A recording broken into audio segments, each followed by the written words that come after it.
I think I said whether we like it or not, Ashes tend to define eras or legacies. So I think if that's the case on this one, I think it's something we can be really proud of.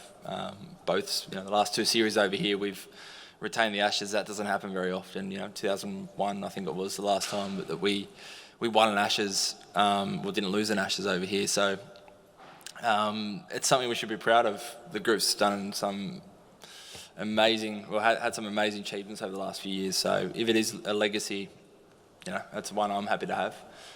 In terms of criticism, happens. We're out there. There's plenty of people watching at home and in the crowd, and that's part of the job. So, yeah. I think because we've had really good series, especially at home, and we've had a lot of success, kind of the bar gets raised a little bit. So coming over here, retaining the Ashes feels like a little bit of a missed opportunity. But, in 2019, we were kind of all pretty happy about a retained Ashes. So I don't think we should lose sight of that. I think it's a huge achievement to come over here and win and get ourselves into many winning positions. Same in India, we got ourselves into some really good positions. So yeah, again, just missed what we're hoping to come over here to achieve, but winning the World Test Championship, retaining the Ashes is a pretty successful tour. I think Manchester were outplayed, but I think all the other 4 matches really were pretty even, right to the end, other than, maybe Lords. Other than Stokes, he got close, but I think, it was just one of those kind of series where every game was really close. We got on the right end of it the first 2 games, and then, unfortunately, couldn't quite get over the line in the last few, so disappointing, but, as you said, overall a really good tour. There's been a lot of 6:30 wake-ups at day 4 and day 5, when my alarm's been set for 8:15.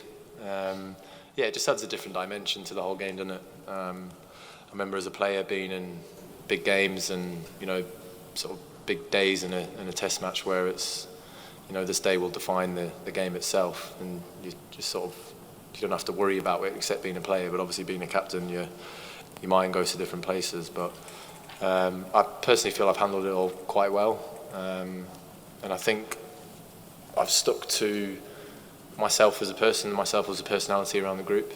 I'm obviously a very optimistic person and try to keep the dressing room as optimistic as I possibly can. And that comes from experience, playing a lot of Test cricket and being involved in a lot of situations like that as a player and not as a captain. I think that actually helped me in some of the big moments within these last 3 games. I'm pretty proud in terms of the way I've handled, the sort of pressure situations in some of these games. Dan Bretton, last one, please.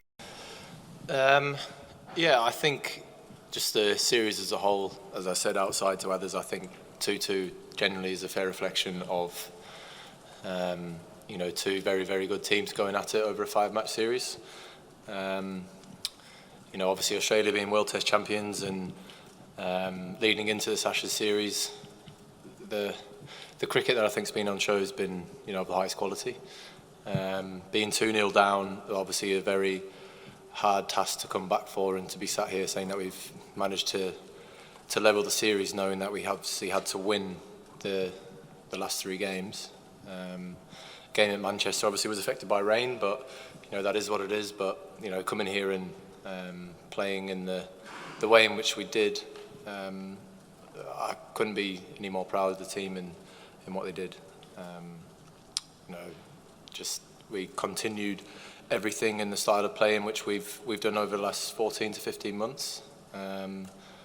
It's basically been everything that I think I could have asked for, minus getting the urn back. How will you remember Stuart Broad as a Test cricketer? How much will you and the team now miss him, do you think? Well, for me, Stuart's more than just a person I walk out onto the field with. I played a lot of cricket with him. There's only a handful of Test matches where he's not played in, which I've done.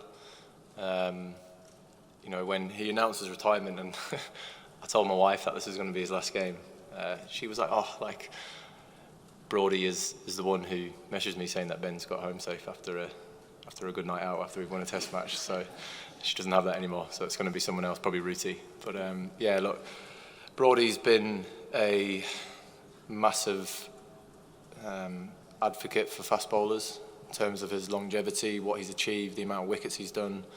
I think he's an inspiration to many people who want to make a career out of cricket and being a fast bowler.